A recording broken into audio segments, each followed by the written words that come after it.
Hello everyone, I Ramya Ranjan working as an assistant professor in Biani Institute of Science and Management in nursing department. Today we will discuss about the topic that is pancreas. आज हम pancreas के बारे में देखेंगे. मैंने यहाँ पे diagram भी बनाया हुआ है. This is the pancreas जो डिओडिनम के C शेप कर्व में प्रेजेंट होता है. ओके तो हम पैंक्रियास के बारे में देखते हैं.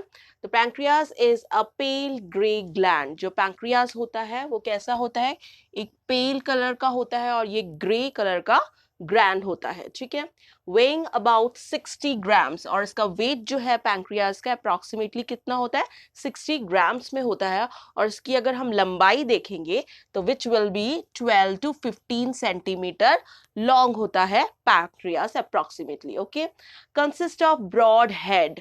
जो पैंक्रियास के अगर पार्ट्स के बारे में हम बात करेंगे तो पैंक्रियास का एक ब्रॉड हेड होता है, बॉडी होता है और एक नैरो टेल होता है.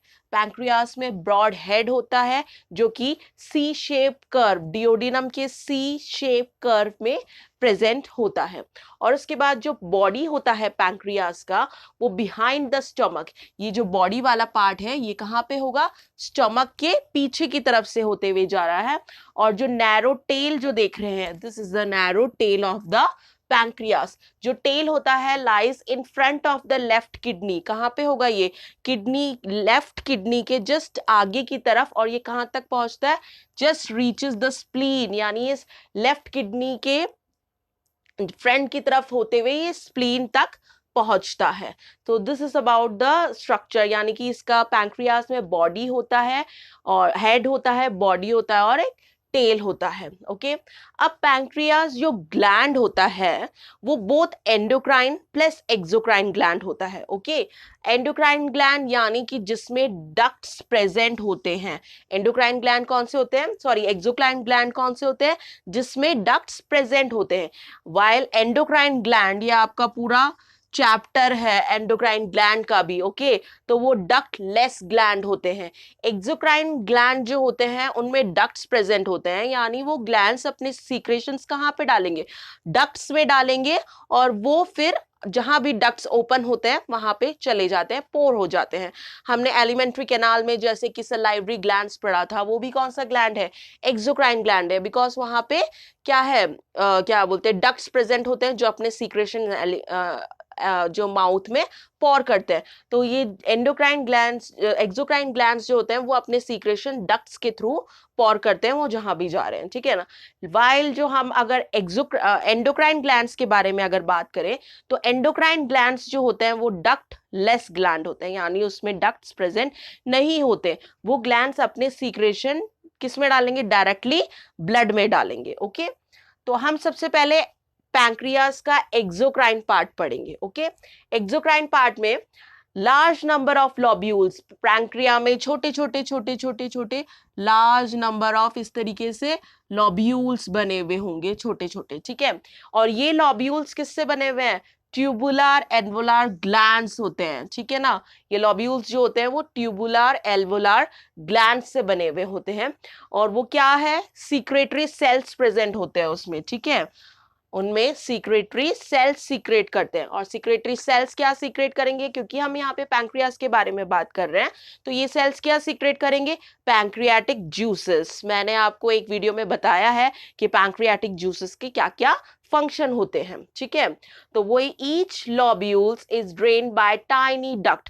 जो पैंक्रियास के छोटे छोटे जो लॉब्यूल्स होते हैं उसमें छोटे छोटे टाइनी डक्ट्स प्रेजेंट होते हैं. सारे डक्ट्स मिलके एक बड़ा डक्ट बनाते हैं, that is the pancreatic duct. आप यहाँ देख सकते हो सारे डक्ट्स मिलके, लॉब्यूल्स के सारे डक्ट्स मिलके, टाइनी टाइनी डक्ट्स मिलके एक बड़ा डक्ट बनाते हैं, that is the pancreatic duct. Okay, अब पैंक्रियाटिक डक्ट जो है यहाँ पे ओपन होता है, यानी हेपेटो पैंक्रियाटिक एम्पुला. ये जो एम्पुला यहाँ पे दिख रहा है आपको, that is the hepato pancreatic ampulla. यानी बहुत सारे छोटे छोटे टाइनी डक्ट्स बना के एक बड़ा डक्ट बनाता है, that is the pancreatic duct. Pancreatic duct जो है फिर यहाँ पे किससे मिलता है, कॉमन बाइल डक्ट। मैंने आपको बताया था पहले भी, अब एक बार और हम रिवाइज कर लेते हैं। जो लिवर है, लिवर में से right and left hepatic duct जो है पोर्टल फिशर से बाहर निकलते हैं, ठीक है। Right and left hepatic duct joints to form the hepatic duct, ठीक है। राइट और लेफ्ट हेपेटिक डक्ट जो लिवर से निकलते हैं वो दोनों ज्वाइन होके क्या बनाते हैं, हेपेटिक डक्ट बनाते हैं।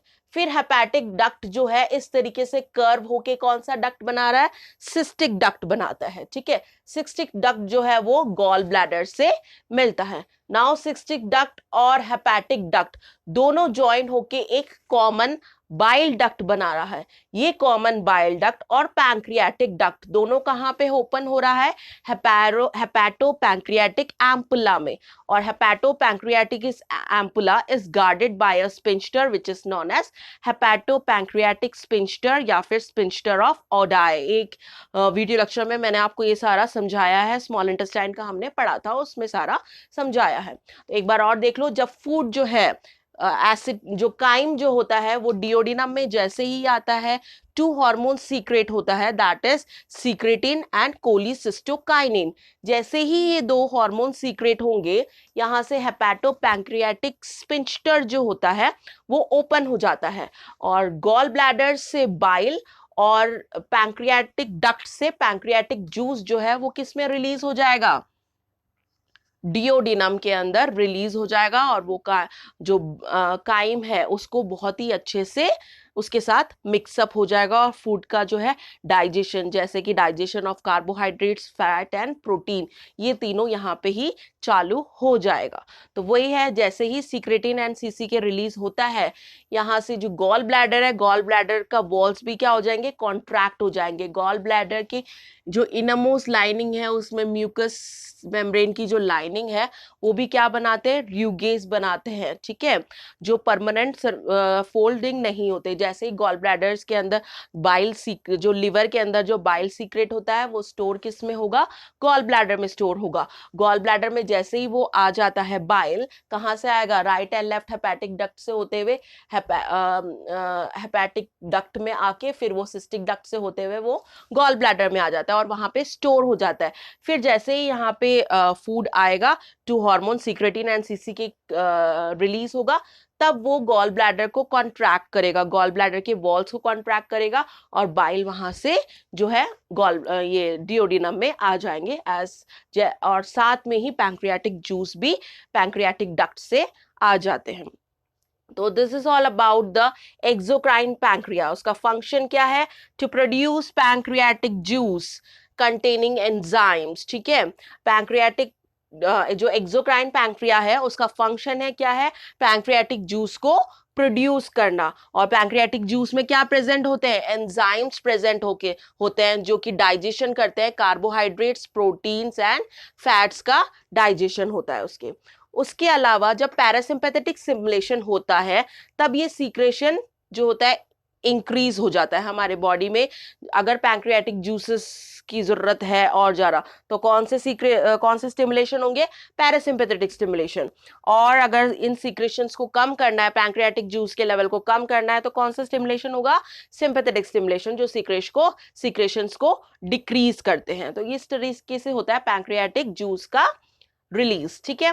फिर उसके बाद अगर हम एंडोक्राइन पैंक्रियास के बारे में बात करें, दैट इज द डक्टलस, ठीक है। उसमें क्या होगा, distributed through out the gland, ये जो ग्लैंड है ये पूरे पैंक्रियास में डिस्ट्रीब्यूट हो रखे होते हैं, ठीक है। और ये जो होते हैं ग्रुप ऑफ स्पेशलाइज्ड सेल से बने हुए होते हैं ये ग्लैंड्स, जिसको क्या बोलते हैं, पैंक्रियाटिक इसलेट्स बोलते हैं या फिर इसलेट्स ऑफ लैंगरहैंस भी बोला जाता है, ठीक है। The islets have no ducts. अब मैंने आपको बताया था क्योंकि ये एंडोक्राइन पैंक्रिया है तो इसमें क्या होगा, डक्ट्स प्रेजेंट नहीं होंगे, ठीक है। तो जो सेल्स है पैंक्रियास में, जो स्पेशलाइज्ड सेल्स के बारे में मैंने बताया आपको, वो कौन कौन से सेल होते हैं, alpha cell, beta cell and gamma delta cell, ठीक है। Alpha, beta and delta cell. जो अल्फा सेल है वो क्या सीक्रेट करते हैं, ग्लूकागॉन सीक्रेट करते हैं। वो क्या करता है, इंसुलिन का जस्ट अपोजिट होता है वो, ठीक है, एंटागोनिस्ट मान लो। वो क्या करेगा, इंसुलिन के एक्शन को स्टॉप कर देगा, ठीक है। जो अल्फा सेल है वो ग्लूकागॉन रिलीज करता है, वो इंसुलिन के एक्शन को स्टॉप कर देगा, यानी हमारे बॉडी में ग्लूकोज का लेवल उस टाइम पे बढ़ जाएगा। नेक्स्ट है बीटा सेल। बीटा सेल क्या रिलीज करता है, इंसुलिन रिलीज करता है। अब इंसुलिन रिलीज होगा तो क्या होगा, जो भी हमने खाना खाया है और वो ग्लूकोज में कन्वर्ट हुआ है, जैसे ही इंसुलिन रिलीज होगा पैंक्रियास में से, वो जो ग्लूकोज है उसका एब्जॉर्प्शन हो जाएगा, यानी ग्लूकोज का लेवल डिक्रीज हो जाएगा हमारे बॉडी में। Next is the delta cell. Delta cell क्या सीक्रेट करता है, सोमैटोस्टैटिन सीक्रेट करता है। ये क्या करेगा, डायरेक्टली इंसुलिन को जो है वो रिलीज ही नहीं होने देगा, ठीक है। इन दोनों का ऑलमोस्ट कॉमन है, बस आपको ये याद रखना है, यहाँ पे इंसुलिन तो रिलीज हो रहा है लेकिन वो अपना फंक्शन नहीं कर पा रहा है, और इस जगह पे इंसुलिन ही रिलीज नहीं हो रहा है। तो ये हो गया सोमैटोस्टैटिन का फंक्शन। तो हम ये कह सकते हैं जो पैंक्रियाटिक इसलेट्स है, इसलेट्स ऑफ लैंगरहैंस, ये जो स्पेशलाइज्ड सेल है, इसका फंक्शन क्या है, हमारे बॉडी में ब्लड ग्लूकोज लेवल को मेंटेन करना। ओके, तो this is all about the endocrine pancreas. I hope आपको ये समझ में आया होगा। एक बार और हम देख लेते हैं डायग्राम के थ्रू। ये जो है डिओडिनम है, स्मॉल इंटेस्टाइन, उसका सी शेप कर्व में क्या होता है प्रेजेंट, पैंक्रियास प्रेजेंट होता है। ये पैंक्रियास का हेड है, बॉडी है, और ये नैरो टेल है, ब्रॉड हेड होता है इसमें, ठीक है। पैंक्रियास जो होते हैं, वो जो ग्लैंड होता है वो एक्सोक्राइन प्लस एंडोक्राइन ग्लैंड होता है। अगर एक्सोक्राइन ग्लैंड के बारे में बात करें तो उसमें डक्ट्स प्रेजेंट होते हैं, जो कि अपने सीक्रेशंस क्या करेंगे, जो बहुत सारे डक्ट्स मिलके क्या बनाते हैं, पैंक्रियाटिक डक्ट। पैंक्रियाटिक डक्ट जो है वो कॉमन बाइल डक्ट के साथ मिलता है, और वो अपने सीक्रेशंस डिओडिनम में डालेंगे। और डिओडिनम में कब डालेंगे, जब डिओडिनम में काइम आएगा और हार्मोन रिलीज होगा, सीक्रेटिन एंड कोलिसिस्टोकाइनिन। और पैंक्रियाटिक जूसेस जो है उसमें एंजाइम्स प्रेजेंट होते हैं, वो डाइजेशन का काम करते हैं, digestion of carbohydrates, proteins and fat का डाइजेशन। ये हमने देखा था सारा स्मॉल इंटेस्टाइन के अंदर, ओके। और अगर एंडोक्राइन पैंक्रियास के बारे में बात करें तो ये डक्टलेस होता है, इसके हार्मोन्स डायरेक्टली ब्लड में रिलीज होते हैं, ठीक है ना। और ये इसका मेन फंक्शन क्या होता है, हमारे ब्लड में हमारी बॉडी में ब्लड ग्लूकोज के लेवल को मेंटेन करके रखना ही इसका मेन फंक्शन होता है। आई होप आपको ये पैंक्रियास जो है पूरा समझ में आ गया होगा। नेक्स्ट अगर हम गॉल ब्लैडर के बारे में बात करें तो गॉल ब्लैडर में क्या स्टोर होता है, बाइल स्टोर होता है। इन द सेंस जो बाइल जो है लिवर में फॉर्मेशन होता है, बाइल्स का हमने पढ़ा था, लिवर के कैनालिकुलाई में बाइल सीक्रेट होता है। तो जो बाइल है फिर वहां से निकल के कहाँ पे जाता है, left and right hepatic duct में जाता है। जो लेफ्ट और राइट हेपैटिक डक्ट है वो ज्वाइन होते हैं और हेपैटिक डक्ट बनाते हैं। हेपैटिक डक्ट से वो स्टोर होने के लिए कहाँ चले जाएंगे, ये गॉल ब्लैडर में चले जाएंगे, और वहां पे जो है उसका स्टोरेज होता है, गॉल ब्लैडर में बाइल का स्टोरेज होता है, ठीक है। अगर गॉल ब्लैडर में बाइल नहीं है तो गॉल ब्लैडर जो है वो स्ट्रिंग हो जाते हैं और उसमें र्यूगेज प्रेजेंट होते हैं। जैसे ही उसमें बाइल आ जाता है तो क्या होगा, वो एक्सपैंड हो जाएगा उसका साइज, और जहारे र्यूगेज जो होता है, म्यूकस मेम्ब्रेन की लाइनिंग, वो डिसअपियर हो जाता है, जैसे कि स्टमक में हमने देखा था, ठीक है। अब जैसे ही फूड यहाँ पे आएगा, ये जो बाइल है वो रिलीज होके इसमें आ जाएगा डिओडिनम में। बाइल में हमने पढ़ा था, बाइल में बाइल सॉल्ट और बाइल पिगमेंट प्रेजेंट होते हैं। बाइल सॉल्ट का काम क्या होता है, वो फैट को जो है इमल्सिफाई करता है, कोलेस्ट्रॉल को इमल्सिफाई करता है, और इसके वजह से वो सॉल्युबल बन जाते हैं। वरना वो वाटर जो फैट होते हैं और कोलेस्ट्रॉल जो होता है बाइल में प्रेजेंट होता है, ये सॉल्युबल नहीं होते, वाटर सॉल्युबल नहीं है। लेकिन बाइल सॉल्ट जो है तो इसको इमल्सिफाई कर देते हैं, यानी ये सॉल्युबल बन जाता है उसके बाद में, ठीक है। और उसके बाद में बाइल पिगमेंट की बात करें जो कि बिलिरुबिन होता है। बिलिरुबिन हमने पहले भी देखा था, वो जो एंड प्रोडक्ट आरबीसी का जो एंड ब्रेक डाउन होके जो एंड प्रोडक्ट बनता है, दैट इज बिलिरुबिन। वो वाटर सॉल्युबल नहीं होता है। इसलिए वो एक्सक्रेट यूरिन से एक्सक्रिएट आउट नहीं हो पाते हैं, तो वो किस में एक्सक्रिएट हो जाते हैं, बाइल में एक्सक्रिएट हो जाते हैं, ठीक है। और इसलिए वो बाइल्स और जो बिलिरुबिन है वो भी हमारे फूड के साथ मिक्सअप हो जाएगा। अब बिलिरुबिन जो है स्मॉल इंटेस्टाइन से फिर वो लार्ज इंटेस्टाइन में जाएंगे। लार्ज इंटेस्टाइन में बहुत सारे माइक्रो ऑर्गेनिजम्स प्रेजेंट होते हैं। माइक्रो ऑर्गेनिजम्स के साथ ये जो बिलिरुबिन है वो ऑल्टर हो जाते हैं। ऑल्टर होने के बाद दो में डिवाइड हो जाएंगे, that is stercobilin and urobilin. जो स्टेरकोबिलिन होता है वो वाटर सॉल्युबल नहीं होता, इसलिए वो फीसिस से एक्सक्रिएट होता है। लेकिन जो यूरोबिलिन होता है वो वाटर सॉल्युबल होता है, इसलिए वो यूरिन से एक्सक्रिएट आउट हो जाता है। तो इस तरीके से जो बाइल जूस है, बाइल जूस में भी जो है बाइल जूस और पैंक्रियाटिक जूस दोनों मिलके हमारे जो हमने कार्बोहाइड्रेट्स, प्रोटीन्स और फैट्स कंज्यूम किया था उसका ब्रेक डाउन करते हैं और डाइजेशन होता है। इस तरीके से जो है स्मॉल इंटेस्टाइन में पूरा डाइजेशन जो है वो कंप्लीट हो जाता है। मोस्ट ऑफ द एब्जॉर्प्शन भी स्मॉल इंटेस्टाइन में हो जाता है। फिर उसके बाद फूड कहाँ पे जाएगा, लार्ज इंटेस्टाइन में जाएगा। लार्ज इंटेस्टाइन में जो वेस्ट प्रोडक्ट होता है, जो अनअब्जॉर्ब फूड है, जिसका डाइजेशन प्रॉपर तरीके से नहीं होता, वो जो है एलिमिनेट होने का काम होता है लार्ज इंटेस्टाइन में। बहुत ही कम एब्जॉर्प्शन होता है, ऑलमोस्ट जो है डाइजेशन भी खत्म हो जाता है। स्मॉल इंटेस्टाइन में सारा ब्रेक डाउन हो जाता है फूड का। और लार्ज इंटेस्टाइन में बहुत सारे माइक्रो ऑर्गेनिजम्स भी प्रेजेंट होते हैं, और जो एक्सक्रिएटरी प्रोसेस जो होता है वो पूरा लार्ज इंटेस्टाइन से फिर फूड आगे जाके एनस और रेक्टम से पूरा एक्सक्रिएट आउट हो जाते हैं। आई होप ये पैंक्रियास जो डिटेल मैंने आपको बताया ये आपको समझ में आ गया होगा। और प्लीज़ अगर आपको मेरा ये वीडियो पसंद आया तो प्लीज़ इसे लाइक कीजिए, कमेंट कीजिए, सब्सक्राइब कीजिए एंड शेयर